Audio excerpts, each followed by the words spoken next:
Awesome.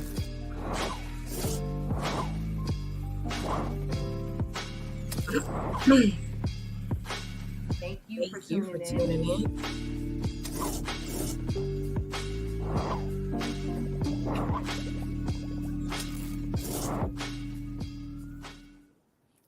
Hey, what's up, Hilo News family? Welcome to another episode of Can We Talk, our podcast where we talk to dope people in the community doing dope things. And today is no different. We have a special edition of the Can We Talk podcast because we are honoring Black achievers in Black Miami and Black South Florida. Jack Daniels is the presenting sponsor for the Black Achievers Award, and it's curated by Hilo News, Social Exchange, and Sweet Butter Hospitality Group. Today, our guests are one of the honorees. They're actually a 3-for-1. They're a group of guys that are doing amazing things in the community, killing it in their businesses. And we're going to learn all about their story and going to learn more about why they are Black achievers. So for the first time coming to Hilo News as a trio, welcome Roots Collective. Hey, what's up? I'm going to just add you guys randomly. What's up? What's up? Hey, guys. How we feeling? What up? What's up? What's up? So we have Danny Agnew, James Munch Mungin, and Isaiah Thomas. You guys make up the collective that is Roots Collective, correct? Absolutely. Cool. And so, we want to give another shout out to Jack Daniels for, sponsoring this award, Black Achievers. You guys are in the inaugural cohort of honorees. And for us who curated it, we wanted to make sure we put a spotlight on people who are doing real things in the community, who are making a difference. And you guys were at the top of the list. So thank you guys for being Black Achievers. That's amazing. Thank y'all for having us. Yeah, that's what's up. So I'll jump right into it. And since Danny is leading us with the energy, we're gonna start with Danny with our first question, and I'm gonna throw it to Munch Isaiah. Danny, tell us how you guys got started. What is Roots Collective for those who may not know? Yep. So I'll give you the 30-second quick pitch. So I'm originally from Chicago. I've been in Miami since 2012. Really quick. I was born and raised in Chicago. I got 2 felonies. I needed to get away from that place. My older brother, he was living in Tallahassee during the time that I was kind of in the streets. And so we want to fast forward. He had graduated from FAMU and moved to North Carolina. And so fortunately, when I got released from jail, I was able to call my big brother, and he was able to get me some leeway and move with him to North Carolina. When I moved there, 1 year later, he got a call from some of his frat brothers that were going to FAMU with him about an individual who had got killed in South Florida, which was Trayvon Martin. And so a lot of things happened. A conference call happened, and it turned out that we did a 3-day march over 40 miles from Daytona, Florida to Sanford, Florida. From that action, George Zimmerman was charged for the killing of Trayvon, and we created an organization called the Dream Defenders. The same time that we were doing actions in Daytona and Sanford, James and Isaiah was leading marches for Trayvon in Miami. And so a whirlwind of things happened. One of my brother's frat brothers allowed me and him to move into a house with him in Miami. And from there, we did a lot of groundwork. For myself, not going to college, I wanted to really start focusing on doing work in the communities that look like the communities I come from Chicago. And while we were out feeding the people, we were giving out free food. I think it might have been for Thanksgiving. We randomly ran across James and Isaiah. And so from there, we kind of started doing grassroots movement work in Liberty City, Overtown, Opelika. And it came to a point where we all decided to sit down and kind of create the collective that we see today. That's what's up. And Isaiah, I want to know for you, like, what makes the collective special? Because there's a lot of things that is housed under this enterprise. Tell us what makes you guys unique. I believe what makes us unique is just being on the ground every day. The people know where they can find us. They know we're reachable. We're not those people that talk the big game, then you don't see them. You can catch us in your neighborhood. You can catch Danny riding the bike down 54. You can catch Munch walking down 17. You can catch me standing on 22nd. You can just see us.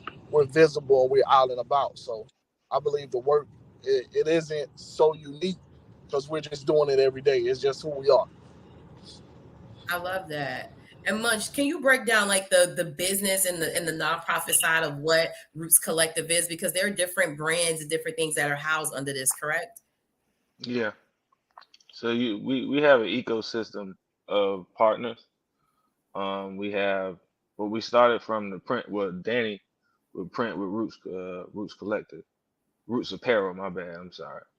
And then from there it went to um, creating. Our whole vision was to create sustainable businesses so we can sustain communities, essentially at the same time. And that's pretty much how we operate. We all kind of like pitch in different ways, whether it's my services with audio, video, Danny with Roots, and the printing, or Zaybo with school and educational stuff. Like we all just pitch in, and that's pretty much how we, get down and do things. That's what's up. And what I really like about you guys is the brotherhood, the bond that you guys have. It's the accountability, it's the friendship, it's the family that you guys created within like a business structure as well. And I feel like it's a really good example of how Black men are supposed to build together. And I love that you guys, created this. Can any of you guys, you all can speak to it. Can you guys speak to the importance of you like creating that type of ecosystem for your business? Yeah, so I think for us it was something that, so when we started to work together, it was organic. It was on some like, we all have one goal, and that's to benefit the communities of color that we live in. And I think gradually throughout the years, we've been around for about 10 years now. So I think gradually we started to identify what we were really good at, each of us. So I can always say that I'm never going to be good with paperwork. I don't know how to do the Google links and none of that stuff, but I am good with going out, meeting people and bringing them to the Black House. Munch, he's always called him the unofficial mayor of Miami. He knows every single person in the city. He knows the history of each individual. He has that technical background. So when we need to do things to make it look professional, he's there.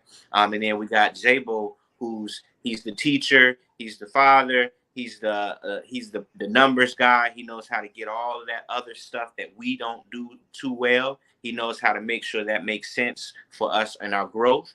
And so for us, it was just it's trial and error. We failed a lot, we lost a lot, we won a lot. But I think at the root of it all, we all have the same mission, continue to shift the paradigm of economics in South Florida, and also to be able to build with youngins who look like us, families who are dealing with the same struggles as us. And so under the ecosystem, we're going to continue to grow because we do have that our fingers on the pulse of the city. And so we know what kind of needs to happen when things go astray. Oh, I love that. And Isaiah, can you break down like the different brands of what they do that is housed under Roots Collective? Let me unmute you. Can you guys hear me? Yeah. So we have Roots Printing, which is an affordable printing full service printing company that Danny actually started around the same time we started Roots Collective. He started Roots Printing and Roots Clothing to really just have a way to bring funds into what we was doing. So we have Roots Printing, we have Roots Clothing, we have the Roots Collective Corporation, which is our nonprofit. We have our youth summer, winter, and spring program. And anytime the students are out of school, they come to the Black House. We also have our newest addition, which is probably going to be the biggest addition, which is Sharina in the Village Fridge. Sharina is our sister in the fight. Sharina is holding it down every day, feeding 200 to 300 families a day at the Village Fridge. So the Village Fridge is under our umbrella as well, under the Roots Collective umbrella as well. And she will be with us on that night. And she's the one that's really putting in all of that work right now, daily, feeding so many of our people that's in need. Oh, that's awesome. I've been seeing a lot of the coverage for her and the things that you guys are doing with the Village Fridge. So kudos to you guys, and definitely invite her in. I wish we need to do a sidebar with her because what she's doing is amazing. Munch, I wanted to, kick it over to you, and I want to, dig into you guys because, Halo News are all about hyper local and where people are from and their upbringing and how that influenced them so much. Let the people know where you're from. I know they've seen you on the platform. They know you from Trapping and Dead, but just in case they don't know who you are, let them know who you are, where you're from, and how your upbringing has influenced your work with Roots Collective. My name Munch. I'm from Liberty City, also known as unincorporated Miami-Dade. I'm on the unincorporated Miami-Dade side. So, but yeah, I grew up at the African Heritage Cultural Arts Center as a kid. So I got a lot of arts background, black arts, black history background. Played football for Miami Central, senior high school.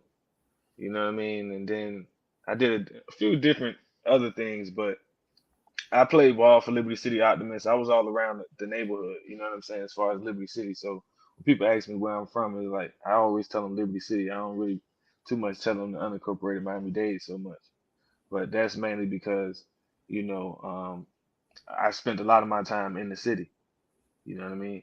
Playing ball, doing the arts, going to schools, that type of thing. So. And how did that influence your work with Roots Collective? So yeah, for me, it was always about giving back. Even our dope boys back in the day had community at heart, and so that's what everything was about for me. It was seeing what Real Team with McAdoo was doing with the seniors and saying, all right, we could do this too. We looked at it's looking at history. My uncle Clarence, he pretty much had everybody in his backyard, like from Range to Jesse Hope. I grew up around a lot of prestigious like black folk in Liberty City, so that really shaped how I wanted to come back and like really give back to my community. That's what's up. And Zay, I'll shoot that question to you. Tell us where you're from and how your upbringing has influenced your work with Roots Collective. Hold on, let me unmute you.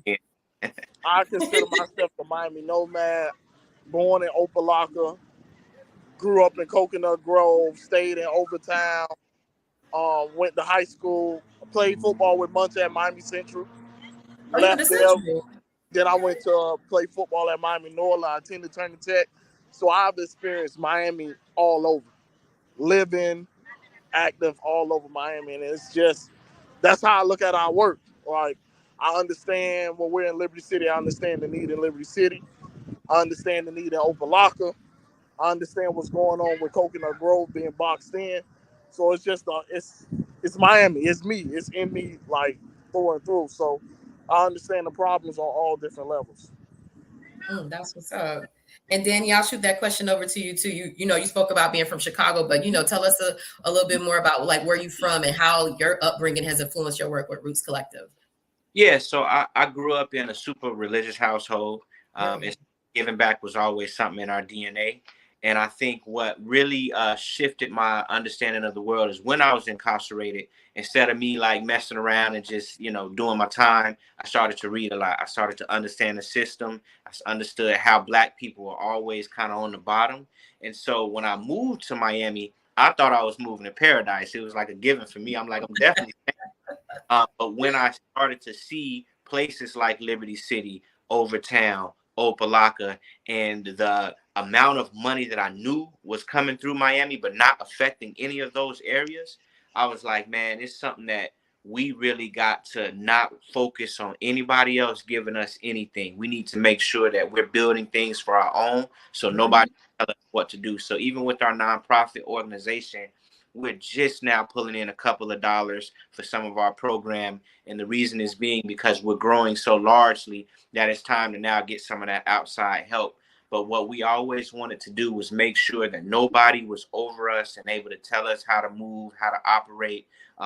Sometimes, with our youth programming, there are times where it's like we can't service some of the kids who we want, but we shift that and we say we got the businesses to be able to put the money up. So we're not trying to wait on trying to help the community out. And so for us, it's really like, man, we're not trying to see our youth have to deal with the same struggles that we had to deal with when we were young. It doesn't make sense to keep it's insanity. Call it insanity. And so for us, man, we just, it's really in our blood. I have no other things outside of Roots. Roots is me. I feel like I'm a part of Miami. Miami has accepted me. And so for us, it's do or die. Like we're going to keep going. We're going to keep growing. And we're excited to see where we're going in the near future. Awesome. You know what? You guys give me like Black Panther energy in the sense of like their community work and the collective. Would you guys say that they're an inspiration or motivation for the type of work that you do? Absolutely. Most definitely. I'll say this and I'll let the brother speak, but the Black House, the name, the Roots Black House, they had the Black Panthers had Black houses throughout the country. And so that's inspiration. And if you come to our shop, it's on 55th and 7th Avenue. If you come to our shop, you'll see several Black Panther members on our building. Fred Hampton is one. Huey, of course, is another. And so if you come around us, and actually one more thing, a couple of weeks back, an old head came to our facility and he kind of stood still for about a few minutes. And he was like, man, you know what's crazy? When I was a kid, they used to have Black Panther meetings in our building. And so it was kind of a full circle moment that what we're doing is kind of, Sankofa. We going back to the past. Everything from our past influences our future. But they can speak on more of it as well. I got chills. I didn't, I knew the connection, but I didn't know how deep the story was. Any of you guys want to add to that about that influence from the Black Panthers? I mean, for me, I felt like it was deeply rooted in the DNA from the beginning. Because even from our ideologies was like, we're going to get out and do something. When Trayvon Martin situation happened, I was unemployed watching the trial. And so with Zaybo was like, we got to do something. And so from there, it just, the more we grew more conscious, we started to move that way. And pretty much the Black Panthers pretty much already had a blueprint. And we just been kind of like going as we go, but following the blueprint. That's what's up. Is there any thing you want to add to that? And Danny mentioned a guy that stopped by. It was another Black Panther. I think he's originally from Indiana. And he stopped by the shop and he kept telling us he was mentioning the village fridge and the pantry. It was like, you guys don't understand. If you could feed, you could lead. Yep. And he kept saying that was one of the mottos of the Panthers. Like, they knew like people needed food, and if you could feed, you could lead, and that's something that has been brought into the fold of what we're doing. But it just fits right in. Like, kids, the community, people in that neighborhood know that if they need something, they could go knock on 5525, 5507 Northwest 7th Avenue, and there's resources there for them. Man, I love it. You guys are the epitome of what a Black achiever is. And I'm so grateful and honored to I'm like, I thought I knew y'all and I'm still learning things and seeing that there's layers to this, So I appreciate y'all for breaking down y'all story for us. Before I let y'all go, and I'll start with you, Zay, I want to know from you and you guys' own words, what does it mean to you to be a Black achiever? For me to be a Black achiever is to just be present. Be present and being Black and standing on what's right for Black people and just being myself and just progress. Taking my generation, taking my family dynamic, taking my community to another level than it was before I got there. That's achievement for me. I love that. And Munch, I'm gonna kick it over to you. What does it mean to you to be a Black achiever? Wake up every day and remember my Black ass Black. I